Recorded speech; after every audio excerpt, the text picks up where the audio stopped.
Caroline Maber, or Sister Carrie, as her family called her, migrated from Colombia to Chicago. Her left when he was 18 years old, departed by train. She was carried, worried about her fate in the city. The plan while in the city of Chicago, her will live with her sister.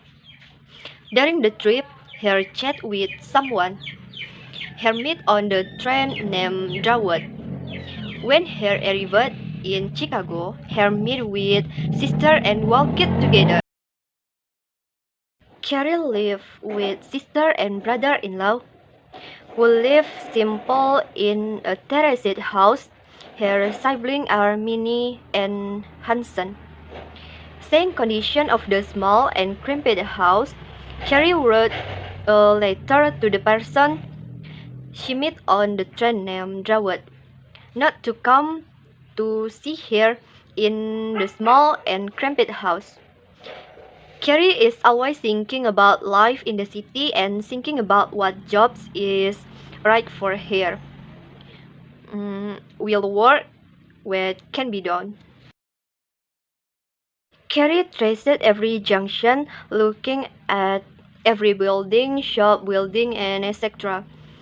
Wish there was only one place that needed employees. Here entered the company of the Storm and the King, talking to Mr. MC Manus, who immediately revived his spirit, advised her to find a job in a convenience store. Carrie made several job applications at places like shoe store, wholesale center, all day long just circling the street around the hallways, building, exhibition, and etc. But her talk about Drawad again. Carrie wanted to watch the H.R. Jacob Theater, but Hanson brother-in-law refused on the ground that she only needed money. Carrie walks to the river and returns to Jackson Street. The next day, Carrie came again to the shoe company in Adams Street to meet again with Mr. Brown. Mr. Brown gave her a job cutting leather for shoes. The labor-intensive work is always supervised by the foreman. Here has to be fast. In just one day of work, Carrie feel weak, tired, and her spine hurts from sitting in one position. When he came home, he was so tired. He was jealous of seeing other girls who were better dressed walking past, and he rebelled as if he didn't want to work like that anymore. On the other hand, it was Drawad who had received a letter from Carrie, but he didn't really pay attention. Drawad is having fun chat with Horswood over drinks at the bar, chatting and about famous with Minnie and Hanson. She said that she doesn't like her job. Carrie went out again for 4 days around the city. When she came out of the shop, a man pulled her arm. Turned out to be Drawad. She was happy to see her again. Drawad invited him to eat. While eating, they discussed Carrie work. Drawad knew where Carrie worked. He knew that Carrie must be uncomfortable with her job. Drawad offered to help. Drawad takes Carrie to the shop and lends Carrie $20 to buy shoes and jacket, and asked Carrie to meet her the next day. Carrie went back around and looked for work. Before her brother told her to come back if she didn't get a job in town. At midday, she met Drawad. Her intended to return Drawad's money, but Drawad refused and asked him to buy a jacket and shoes. And then Drawad will help her find a job. Drawad is very kind to Carrie. Drawad said that Carrie is like her sister.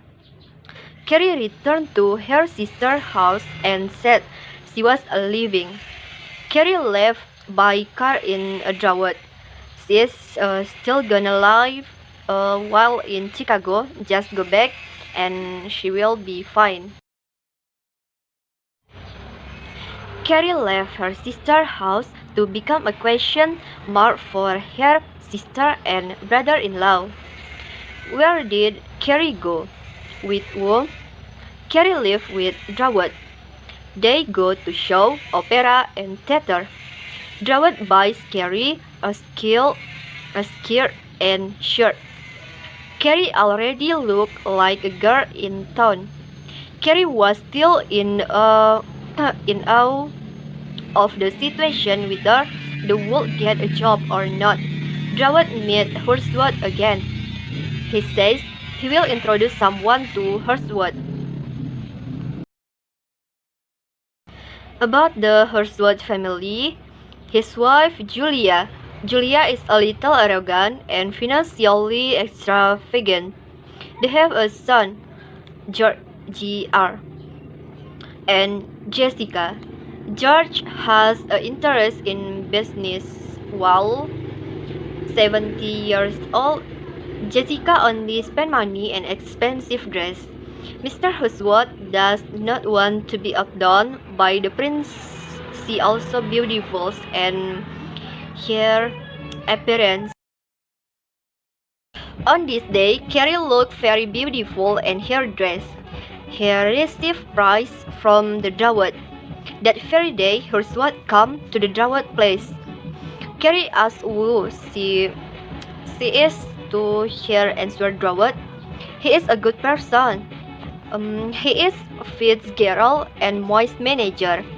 They talk about musical instrument, about the piano musical instrument. The conversation lasted long enough for Hurswood to return. So in this chapter, the author told us about Carrie's desire of materials, in particular clothes and appearance. Here, Carrie and Drawot was in a relationship, but Drawot described as a non-aware person to Carrie's feelings. Until one day, when Hurswood, as Drawot's friend, saw the new Carrie was belonged to Drawot, he fell into her and got jealous to Drawot also. Then someday, he saw Drawot having dinner with another girl, and he decided to fight for Carrie's love. In chapter 12, discovered about Hurswood and his family relationship wasn't a lovely family. His wife and his children just waste his wealth. But when she got something wrong about her husband, she demanded him to spend more time with her. And genuinely, he didn't care and preferred to struggle with his feelings about Carrie. The author told us that Hurswood's feelings were going deeper to Carrie. Then he asked her to go on a date, and he confessed his feelings to Carrie. Eventually, she accepted him. This chapter ended in irony for Drawot because Carrie and Hurswood's relationship was getting closer by the time it went on. He didn't realize about them. Then, even he asked Carrie to marry him. Genuinely, she hesitated to accept it. This chapter was about Hurswood's family that looked worse than before. Because Hurswood didn't really take care about his family.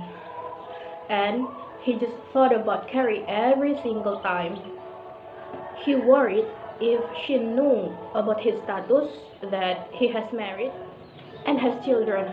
Then Hurswood asked Carrie to marry him and left Drawot. She would accept if they left Chicago and kept their distance from Drawot. Even Hurswood was shocked and confused, but he was willing to her words. Here, Drawot has been asked if he knew about a woman who can perform in a play for his secret order. Druid promised to do it, but then he forgot it until he saw an advertisement for the play. He persuaded Carrie until she accepted the role. In that play, she was a role of suffering and tears. Okay, in chapter 17, Carrie told Hershwood about her next job. Then Hershwood pretended to get a ticket from the lodge, so he will be able to see her perform without raising suspicion of Druid. And then, when Carrie practiced her acting, the director gave compliments to her. And Druid, as usual, just ignored her. And because of that, Carrie more increased her affection to Hershwood. Here, Hershwood helped to advertise the play to his friends that increased the sale of tickets. That day, Carrie was nervous about her performance, but still excited with the atmosphere of the theater. In this event, the readers has been told about Hershwood's popularity, and when he has been asked by his friend about his wife, he would answer that she was sick. This chapter began with the start of the play, and Carrie worried if she cannot do that. And Ruth, from the backstage, tried to tell her not to worry, and that is an encouragement for him. Then finally, she did great, and she impressed both of them, Ruth and Hershwood. Eventually, after that play, she felt like she has empowered to look down her lover, aka Ruth. From this chapter, Ruth started to aware about Carrie. He realized that Carrie has changed. He noticed that she was less dependent on him. The more surprising things were when he returned to his flat for some bills, he found that Carrie went without saying to him previously. Furthermore, when the chambermaid, whom he has been flirted before, she said that Hershwood called and met Carrie almost every day whilst he was away. Then this chapter was end with Ruth determined to find out if Carrie has been cheating on him. His blood was warm, his nerves worked up. The rustling of her pretty skirt was like music to him. He started his finger as he saw the smile she gave him. It was wonderful. Carrie was darling the atmosphere with this man created for her. His presence was real and warm. They had been so much and she has acted that she was believing herself displayed in love. She said as she stroked off her handsome admirer. The misfortune of the Woodsworth household was due to the fact that Julius, having been bored of love, did not press. "I'm not keeping anybody waiting," pleaded Jessica. "I said I was not hungry." He was not sure if Carrie did not know whether it was Woodsworth's wife or daughter. Carrie struck up her room, and when the Ruth came home, he is all set to ask her about Woodsworth. The Ruth told her to stay away from Woodsworth because he is a married man. Carrie is angry. The Ruth offered to help Carrie with her acting career and give her some money. He told that she needs to choose between the two of them. Woodsworth is staying in hotel. He is all worried about what with his wife is going to do and first that he might lose his job and his friend is news of this indiscretion gets around. Has some now phoned her and told her that he is married. As messenger delivered him a letter from Mrs. Husworth, it said to give money to the messenger to give to her nice try, her preference, and the messenger left a few hours later. He gets another note from Mrs. Husworth telling him that if he doesn't give her the money, Husworth gets back to his office and mull over the problem of his wife and his other problem of Carrie. Failing to show up and then decides to send a messenger to take the money to his wife. The messenger returned to say that he delivered the money and that Mrs. Husworth had said it was high time. Husworth goes to Carrie's apartment to see what's up, but when he gets to her building, he gets paranoid that a guy nearby is watching him. So he leaves. On his way back the next day, he gets a notice in the mail from Mrs. Husworth's lawyer. He is going to file for divorce and alimony the next day. We pick up with Carrie, who is right where we last left her, alone with the apartment right after Darude stormed out. She checked her purse to see how much money she has, only $7. She not see whether he went to Darude come back or not. Bright and early Monday morning, she heads to the Chicago Opera House, but when she gets there, she is the next minute they arrive in Montreal and go straight to a fancy hotel. Once inside their room, Husworth begs Carrie to marry him. They end up kissing and then she asks him if I'll marry her. He refuses that he knows to take it. He don't let her to get married and it's about to call to her when there is a knock at the door. The Husworth tell him, I know just what you can do and what. Husworth begin to think and expensive city like New York is not so a great place to be if you are not pretty rush. Husworth said about looking for business opportunities. He ended up finding work managing a local salon. At first, he is pretty stoked about having gotten his new career going. However, things sour pretty quickly. He receives Carrie letter and surprisingly, he doesn't feel that bad. Husworth thinks about going to see Mrs. Husworth's lawyer, but decides not to. Husworth asks the desk clerk if Darude is staying there alone. Husworth jumps into the house drum cab and takes it to Carrie's place. He tells it that Darude injured that and that Carrie needs to come with Husworth to the hospital right now. Carrie probes Husworth for detail about Darude's accident as they are is escaped, but he's pretty freaked on this gift that he made the story up. Once upon a time, she had a new neighbor, a young woman and her husband. The woman who moved next door was very beautiful. Who are they? I don't even know. The name on their bell is Vance. One day the Carrie bell rang. Mr. Vance appeared. I hope I don't disturb. I want you to come tonight to our flat. Do you play cards? He asked. A little, Carrie answered. Okay, we will play cards later.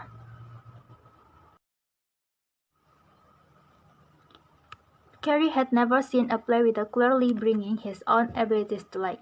The dramatist of a living room filled with jealous women and men. The scene was now at its peak.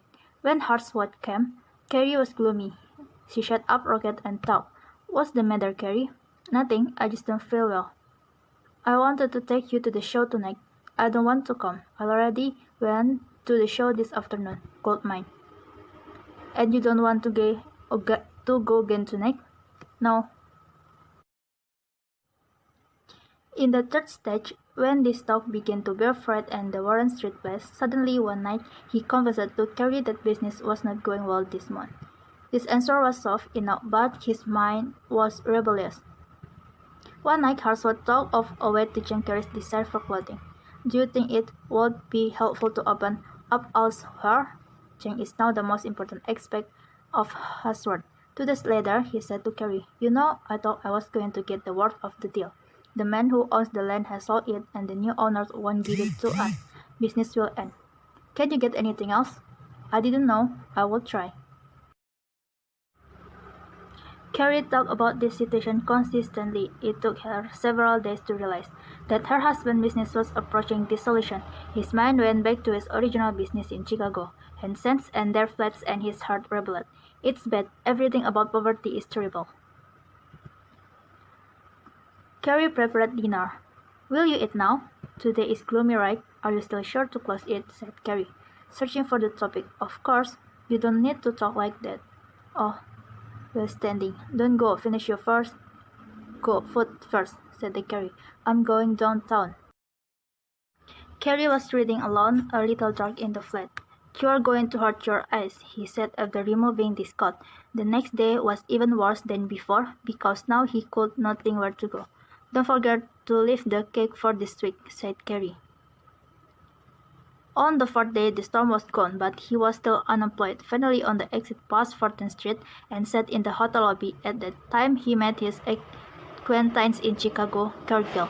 That night, she felt the flu and had a fever until morning. The Frenches who had returned to the city never forgotten Carrie. He thought that Carrie had left the city, so he was very surprised when he saw Carrie at the place where he was shopping. "Well, Mrs. Wheeler, where have you been?" asked Mr. French. "I'm glad to see you again. I live in this city. I intend to visit you. Where do you live?" "In 58th Street," replied Mrs. French. When Carrie returned home, there was Harsworth reading. "I met Mr. French earlier," she said after a while. "Really? He's been back in New York and said he'll call here." Carrie answered. "It's been a long time?" he asked sarcastically. "Oh, I don't know," Carrie answered angrily. Currently, Carrie writes on envelopes.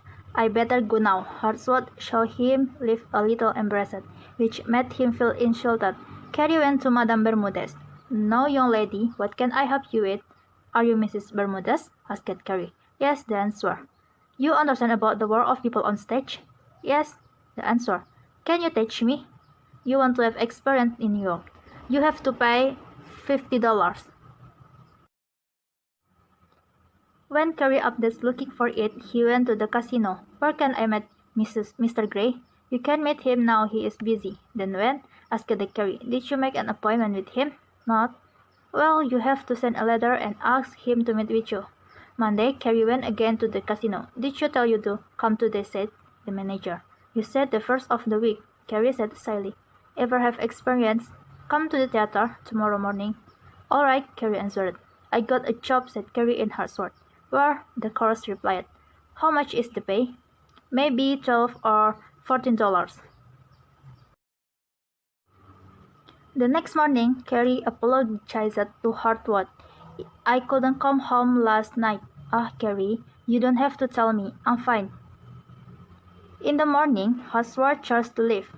"Where are you going to?" asked Carrie. "To Brooklyn." "I thought I could work there." When he arrived in Brooklyn, he saw clearly that there was a strike. No cars running. "What are you looking for?" said officers. "I want to know if I can get a job. The office is above." Hartsworth up the stairs. "Do you hire men? Are you a motorman?" "Not."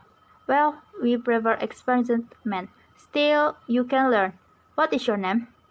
"Wheeler," answered Hartsworth. 2 days later, practice started at 10 a.m. to 1 p.m. She visited the churchgirl, Lola Osborne. "Isn't your home in New York?" he asked Lola one day. "Yes, but I cannot get along with them." "You live here?" "Yes," answered Carrie. "With your family?" Carrie shyly replied that she was married. The following day, Carrie was introduced to Miss Osborne's friends. "Let's go with him." "I cannot," answered Carrie. "Why?" "I have to come home at 5 for dinner." "They'll take us out to dinner. We're going to the Monica's, right, Oren?" "Yes, definitely," answered Oren, enthusiastically. Carrie thought of her sword. They departed and arrived at 6 o'clock. They sat down to talk Sherry in sedentary cars again, which reminded Carrie of a painful story. Hipster ke-1 was having gotten a job as a motorman picked the ride of the day, learning how to operate one of the cars. It is string wars, and he describes the tightening in the community life when he raised their heading homeward back to Mox Drive. The next morning, he takes his first cut out on the rides and accompanied by conductor and two police officers. Soon, he is forget to stop because the track is blocked by a pile of stones.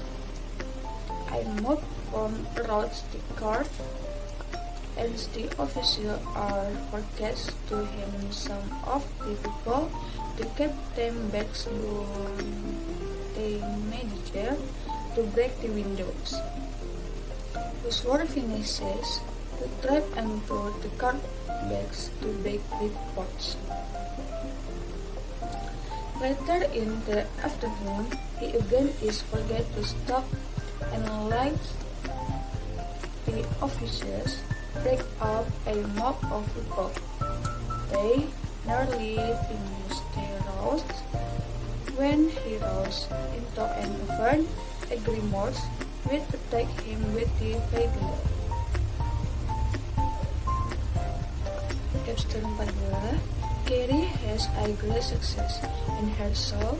She is playing her parts and is commonly spoken to be one of the legs extra, which are, as suggesting she referred him causing an audience to start loving his legs hair, reply and quickly entire her to keep it 14 subscribed per month.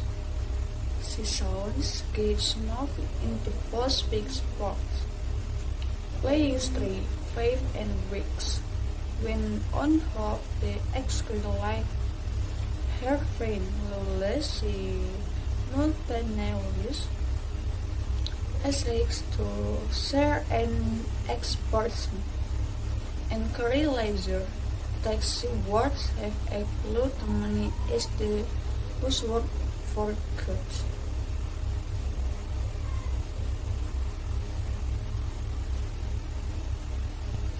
Chapter 43.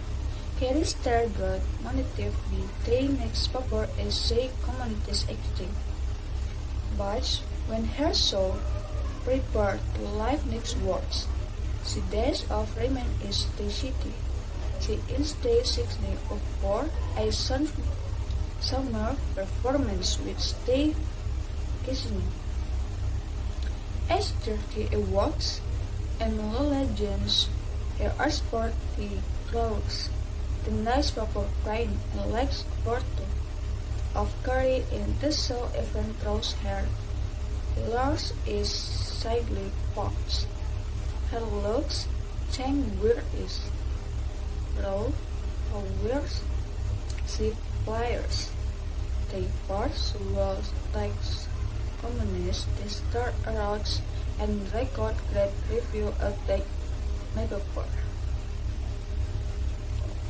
Chapter 45. Carrie's success is so great they sat on the court and now dressing room, where she arrived home a man's call on the resenting the Wilkestone Hotel, one of the most establishments in the city and invested her to consider living at the hotel, offering the room as profits of the usual room rates. She enrolled visits later the afternoon and Dexter to move outwards. Mr. Finsky also came and Carrie Wednesday and tasted their speaking time together again. Carrie is escapes to the interview with the night before. He covers loss of Venice Mark and speaks time word of celebrities. Captain 45 Usward grew out of this money. As time goes on and is forgets to live in Skybeer and Worst Hotel, high females goes to one in the next hotel and success in begging a job from Stein. However, after a week smokes, he becomes sick with pneumonia and is described after being seen to the official. He is so forgets to be people and distract for money and go to visit him but end luck for the nights. Forgets go to Broward's to say if he can beg some money of Carrie. But hey Mr. had only manager towards he uttered the title. Course and hurry become extras a man take her Linux of money of familiar people. The man is calling out to the district for money or gets them to help with headsman aborts whose work joined the life and after several hours is courtesy of the boarding house. He raising the tax for me fortune or he will die. Captain 46 Cross happy to be in Nick Wards and Carrie his dressing room one day. She is scared to see him and is not happy about saying hips again. She agrees to make with him for dinner bus. They far early to get to her soul. The next night she wrote in whose words for begs him for money. She gave him all she has won her, about $7, and works her him server off at her manager's work. Carrie left for London to from the and Wales. When she rose the next words, she means more again. The cause of Mr. Fence. He has set up a small house in Neckworth, where he was a spy investor. After seeing her play, I still she called her with her talent is comedy, with so focus and comedy drama instead. Chapter 47 Usward dressing around the city for most of the winter, tending settler and fought to various characteristics. He considers committing suicide several times, but stopped short and time. Eventually, he wrote to Broward's and Carrie. Name is back like he tries to enter the stall door of the sky, but is readily pushing ours whose heads or into the snow be the accidents. Carrie is sitting in the wardrobe with her friend Lola and reading one of the books that amounts suggests to her. She looked outside and the snow and felt sorry for the people who have no place to go. Draws, man white is looking to go out with some women and inviters and friend of him to accompany him. The novel reportedly said to Hemsworth, daughter Jessica and his wife. They are once a strike with Jessica's husband. A worldling young man is taking the Hemroot home. At this moment, Hemsworth is waiting outside and escape hotel hoping to get a room. He finally get his own forfeited cat off and bedroom. He takes off his jacket and wears an full shot up and is dragged in the room and the roast on the gas and allows the farmers and farmers they be community success. The Navarros and Carrie and the unsure that she is not satisfied with her life. Instead, she continues to sit in rocking, cry, and stare out the window, dreaming of better sight.